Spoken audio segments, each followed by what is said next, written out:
electric cars make sense, and the focus was making electric cars make more sense.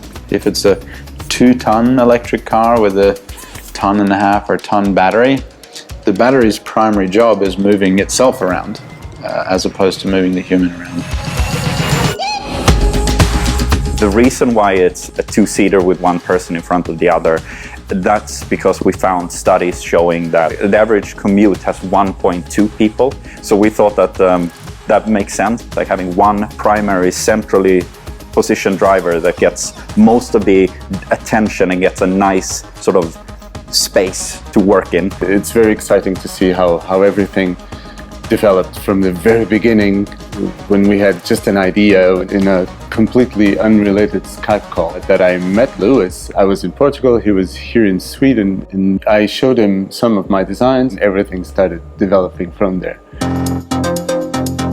We're kind of inspired that humans got so far with laptops and smartphones, and we just wanted to see that experience in a car, where you can step in and you could have that seamless digital experience. And we carry that through with the whole company strategy. So we don't focus so much on the vehicle identification number. Instead, we focus on your digital identity. My role is to make sure that all the interaction points, the interaction between the driver and the car, that those are safe, fun, and cause as little frustration as possible. It's challenging, but if done right, I think it could have a really powerful impact on the experience of the user. We managed to build all these 3 cars within 4 months, which is unheard of. And with a team it's insanely small. We're only 15-20 people that are working on the cars, and they're inexperienced, and they are all young engineers. Like, I'm one of the old guys, and I'm 29 years old.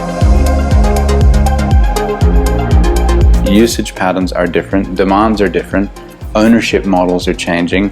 There's an opportunity to do something really different, which is what this car is. But that means inherently different means inherently risky. And we have to find ways to minimize that risk. And the best way is to just get tens of thousands of people involved in the process.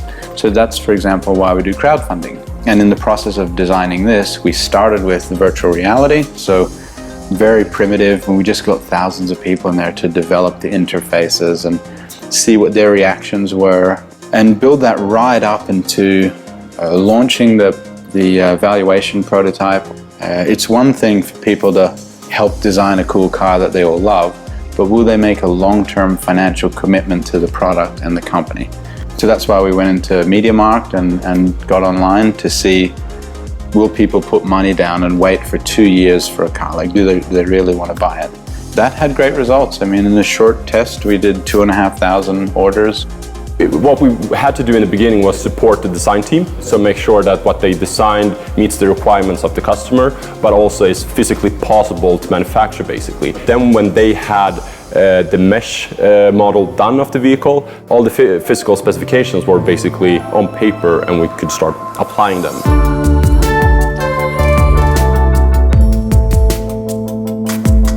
We had so much to do in a very short period of time, and just making sure that everything came together. So that's where tools like Siemens NX is so powerful, because you can work on a whole system together at the same time, and everything can lock into place without any trouble, because you're working collaborative.